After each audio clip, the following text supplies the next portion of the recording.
and welcome to this week's IG Live. And today we have a real treat for you because not only do we have author Omar Abed and illustrator Hatem Aly coming on, we are doing a giveaway. The publisher Penguin Random House has graciously offered to give away one copy of their new book, which you see behind me, the book that almost rhymed. And so you do have to have a U.S. address in order to do this. But we're going to be doing a giveaway at the end. So be sure to hang on for all of it. It's going to be a great interview, so you don't want to miss it anyway. But if you do stay till the end, you could be a winner of one copy of the book. So let me go ahead and get them.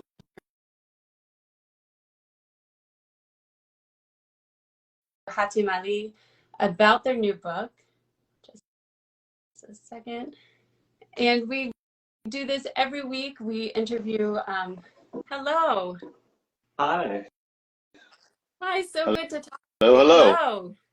Thank you both for joining us. Of course. Thank you for having us. Thank you for having us. Well, it is such a pleasure to have you both on here. And so let's go ahead and jump in. And maybe, Omar, we can just start with you. Just introduce yourself and tell us how you got started as an author. Sure. So my name is Omar Abed. I live in Northern Virginia. Let's see, I'm an engineer by day most of the time. So I might have some people from work chiming in here. But how I got started as an author, I think it started from, the seeds were planted when I was really young. I read a lot of stories. I read a lot growing up, and then as I kind of got older and went into college, that passion for reading translated into a passion for poetry and music, which fed nicely into children's books. So it wasn't ever part of my, intended path, but that's kind of how it worked out. Love it. And how about you, Hatem? What was your journey to becoming an illustrator? Yeah, well, like Omar too, I've been also very interested in art in general and reading a lot, like books and stuff. And I studied fine arts, and actually my first jobs weren't book related. They were more like magazine, newspaper, comics, storyboards, and such. And I gradually started to get more into books, and I just love that medium, and I just started to be focused on that. And managed to be published with publishers and have an agent. And yeah, any point of it might seem a midpoint to me. They're still ongoing, and it's still in the past too. I've been starting in different paths and stuff. So here I am. Well, lucky for us that you both ended up in this, because I love your book, and maybe we can go ahead and jump into that. Tell us all about it. I have it right here. The book that almost rhymed. What was the inspiration behind this book? Well, the story, it started pretty unconventionally. I was not trying to write this story. I was actually working on a totally different manuscript with my agent, and we were shopping it out to publishers. And the feedback that we were getting for that other manuscript was that it actually rhymed too much. And that's not something that I expected at all. I didn't realize all the complications there are with trying to write a rhyming story. But my agent was like, okay, so we got this feedback. Do you want to try writing the book without rhyme, or work on something else? And I was like, I don't know how to write without rhyme. And the more I went back, I tried to think about how would I write it without rhyme. And the closest I could get, again, because I mentioned that influence from just music and poetry, the closest I could get was almost rhymes. And that was kind of where this idea started. Yeah, and then the story kind of originated with that opening segment in the book, which it's the other day I wrote this book. You won't believe how long it took. It rhymed, and I was super proud. It sounded great when read out loud. So that segment stuck with me, and that's kind of, I had to build a story then around that. What I love this idea that of trying to write a book without rhyming and not really being able to. Why is wordplay so? Why is it such an integral part of storytelling? I think different aspects of stories will resonate with different people. And so for me, again, like it ties very nicely into, it's like different mediums. You know, to me, it's all storytelling, but you can tell a story in a song, you can tell a story in a poem. And so what's really that difference between doing it in one format versus another? It's just kind of whatever medium kind of calls out to you and helps, you know, translate that story. And so I think for me, a lot about like the wordplay and alliteration and stuff like that is just, it helps kind of flow off the tongue. I think it helps children get attached to the story because you kind of, it's like lyrical in that way. You know, the same way we like to listen to music, we like to read a book that is memorable and lyrical. Yeah, and one of the things that's so fun about the book is that you create these imagined worlds, and it's kind of this back and forth between the siblings as they're trying to each kind of control the narrative and maybe build one together. And Hatem, I love your illustrations because they just capture this so much for people. If they could see it, like here, you know, you can see kind of like the outlines of their costumes as they imagine them, but then as they go through the book, they become more elaborate. What was your process when you got the manuscript of trying to think, okay, how am I going to capture the imagined world of these children? Yeah, thank you. I'm glad it came across that way. Yeah, no, well, it helped a lot that, you know, the story is clear, like the characters are clear, that you have a brother that's systematic and very methodical and orderly, and sister's full of energy, chaotic, imaginative, and I like, you know, like actors when they do this kind of character profile in their mind, the back of their mind. I have this in mind to portray them in this way. So it starts like very empty, almost like no background, to prepare for the rich world that's gonna come ahead. And I made them also like not very colorful, if you notice. Like the brother is just wearing black and white almost, and the sister just have polka dots, and it's like just to prepare them not to be blended with the surroundings in the imaginative world that they're gonna create. And it's not just one world too, it's like several. It's like each page has like a different total different world. Yeah. So I had in mind from the start to make them stand out in this way, that they're not gonna be very colorful, but they're gonna be standing out from all the surroundings around it. And also the escalation of details and their interaction together. Like if you notice, you're gonna notice like this nuances, like she is kind of fascinated by what's happening and by her brother too, but at the same time she's kind of on her own path still. Like she's kind of connected to him, but at the same time she's going like astray, but he's keeping up with her. He's also like, I kind of put in mind that he's annoyed, but he's secretly amused by what's happening. Like I feel like something in him is telling him like, okay, well, let's go with that. I kept that. If you look at the gazes they give each other, or like, you know, if she's body language, she's giving her back just to do something, or he's looking at her like in a way like, oh, come on, but okay, like, you know. So all these little things help bringing everything together, because I was worried it's gonna be just, you know, two characters with like just uncontrolled illustrations happening, and it's not gonna be clear what's happening like between them. So yeah, that was the plan. I hope it worked. Definitely. And like you mentioned, I mean, it's not just about capturing the imagined world, but also the relationship between the two siblings. So Omar, what did you have in mind? Like what was it that you were wanting kids to kind of explore about this sibling relationship? Yeah, I think, you know, for me, I have 4 younger siblings, and so the sibling piece actually, it happened very naturally, I think. I wasn't initially, my goal initially wasn't to come have this like interrupting sister. Actually, when I first drafted the story, the roles were reversed, which is kind of a neat little, you know, behind the scenes thing. But it was actually an older sister and her younger brother kept interrupting. And so, but I do think that the story, kind of as the story progresses, you build up this feeling of like, oh my gosh, my younger sibling is like constantly interrupting, constantly ruining what I'm trying to do. And by the end of the story, you realize maybe that's not the case.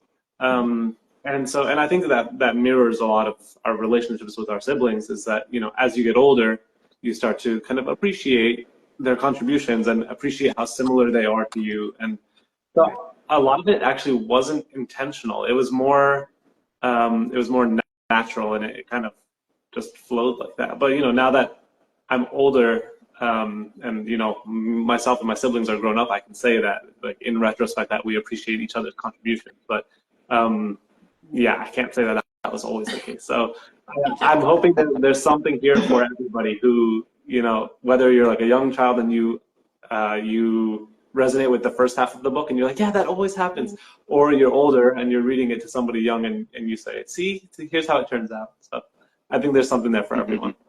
Well, so now I'm curious, what made you decide to switch the roles? You know, the resolution in the story is that, and I'm trying to like not give away too much. The resolution in the story is that it turns out the younger sibling is actually contributing in a meaningful way to the story. And I think part of the focus was, you know, not playing into like gender roles that much. Like, for example, when we had initially, when I had an older sister and younger brother, it was an older sister and younger brother. And my goal was to kind of reflect on myself in that way, and to say, like, I tend to be very orderly. And so I was trying to have the brother kind of be like the annoying interrupting one, just to kind of not offend my younger siblings. But as we worked on it, we realized, oh, the younger sibling is actually contributing in a meaningful way to the story. And I wanted to go back and make sure that, you know, it's also like the young female character, like to make sure that we empower their voices to also speak up and say, I can contribute in a meaningful way to the story, and to make sure that we value those contributions. And so it was subtle, you know, I don't think it changes the story that drastically, but I do think it's important that we realize, like, not to shut down somebody's contributions just because they don't happen in a way that's natural to us, you know. So we have to learn to communicate in different styles and to appreciate people, appreciate people's contributions when they don't necessarily come in the way that we expect them to come.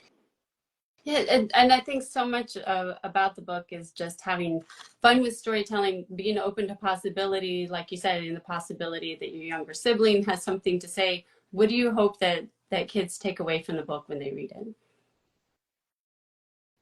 I hope that first of all, at a surface level, I hope that children are able to just laugh at the story. And, you know, I feel like it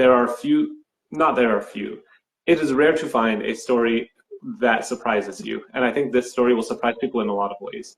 So at a basic level, I think that's what I want everybody who reads it to come away from is, wow, I really enjoyed that. It was surprising in a way that I've never seen another picture book do that thing.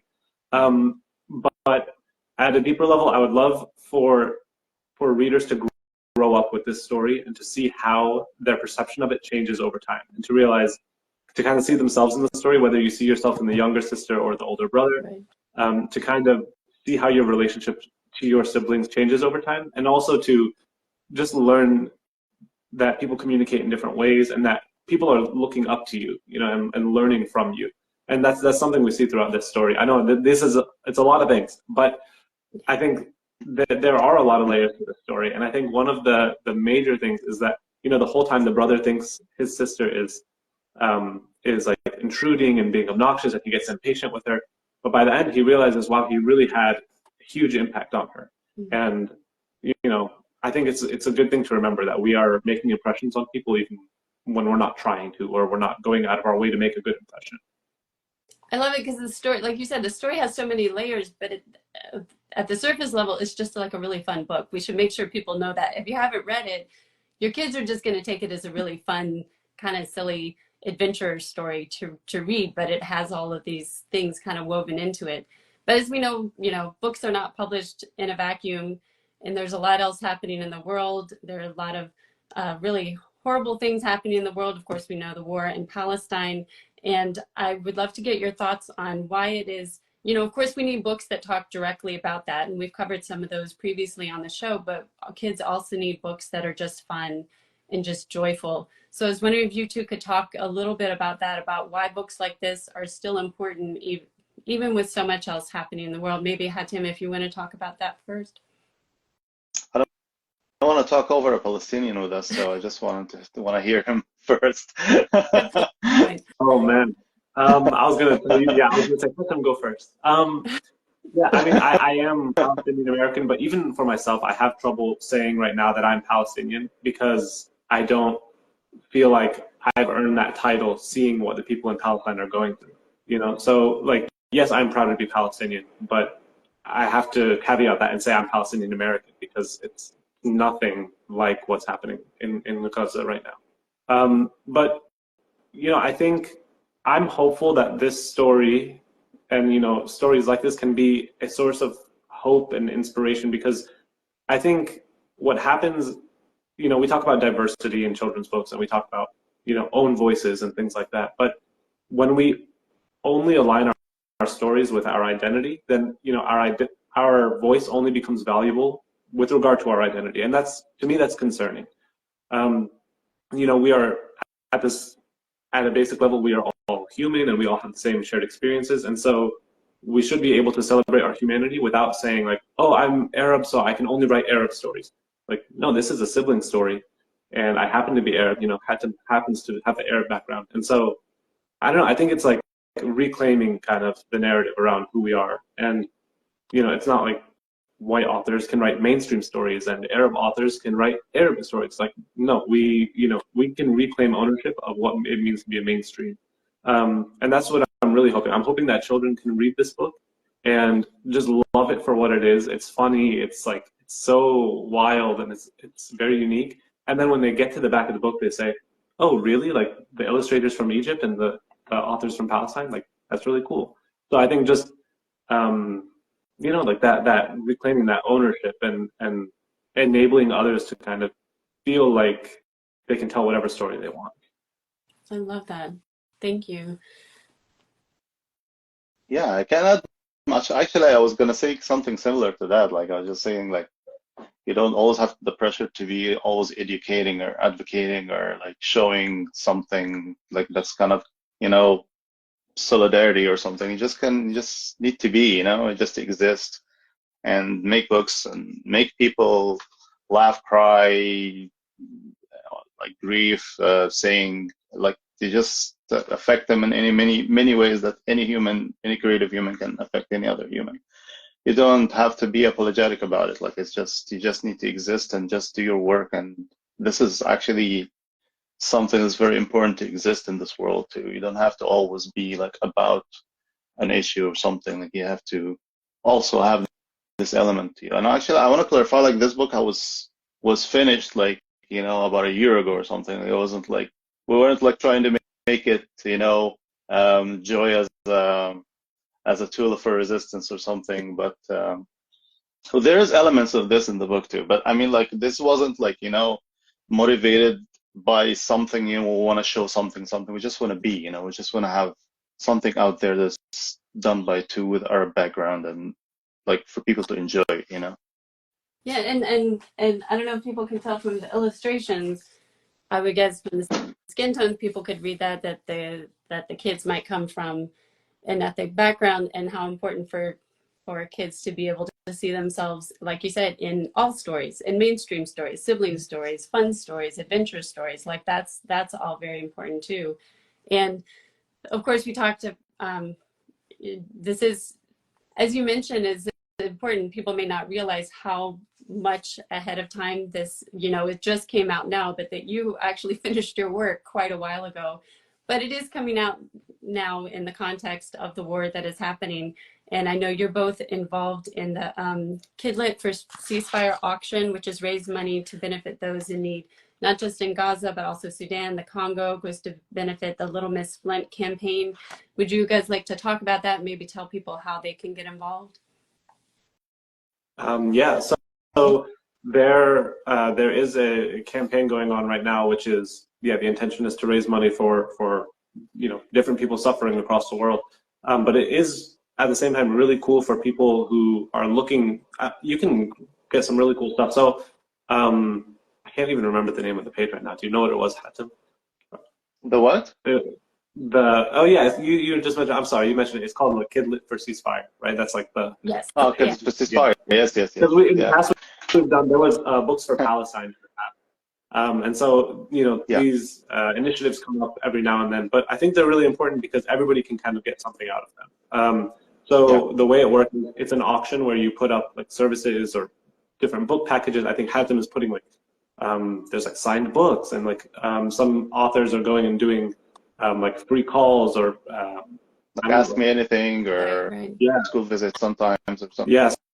So if you're working on like a manuscript or you have ideas or you just want to talk to somebody, like there's so much there that you can go and look through, and all of those services and all those offerings were donated. So you're serving a good cause, your money is going to a great cause, and you just have access to this plethora of information.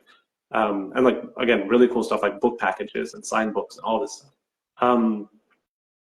And so if you go to the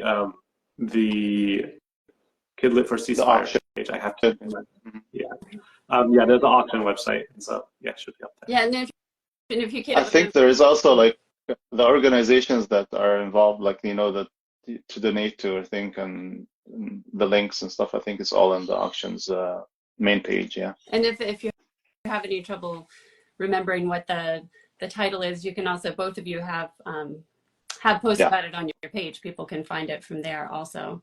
Yeah, it's in the bio. Yeah, I guess Hatem, do you want to talk about like what your offering is on that?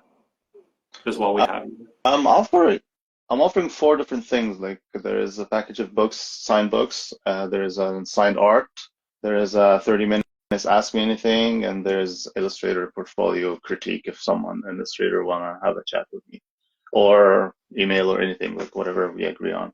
Those are the 4 things I'm offering. Yeah. If you bid on them, if you win it, the amount you got there, you're not paying it for me. You just pay it for the charity or whatever, and then you get access to get to me, and then we arrange whatever has been won. Amazing. Cool. Wonderful. Thank you both for sharing about that and taking the time out of your day to come and talk with us today. Maybe to wrap up, you could tell us what you're working on now. I know sometimes you're not able to say too much, but whatever you can tell us. Omar, if you want to start. Yeah. So right now I'm working on another picture book with an excellent illustrator. Unfortunately, it's not Hatem, but I can't say who it is just yet. So we're working behind the scenes on illustrations for the next book. It's written. We're just trying to move it along in the process. Hopefully I'll have more to share in the next few months. Great. I'm curious about that one. For me, like, I can't yet share much except for one thing that is exciting. There is a 3rd book of the trilogy of The Proudest Blue, The Kindest Red. There's a 3rd one coming in September. It's called The Boldest White. This is gonna be the last of the 3, I think, and I'm very excited about it. So looking up for it. Yeah, I think there was it doesn't come in something that I'm working on right now, but the cover reveal was just recently, and I think I just wanted to announce it now too. Well, we will definitely share about that in our stories. Thank you both so much for joining us, and I just wanted to announce the winner is I think Alina, green tea 0145. I think I got that right. If you can message me afterwards and send me your address, the publisher will send you directly a copy of this book. You're not going to regret it. It's going to be so good. So thank you both so much for joining us. It was such a pleasure to talk with you. Yeah, thank you so much for having us. This is a lot of fun. Likewise, yeah. Thank you. Thank you very much. Anybody if you joined us late, you can see it up on Instagram in just a few minutes and later on our YouTube channel. Thank you both so much. Bye, everybody. Thanks. Bye.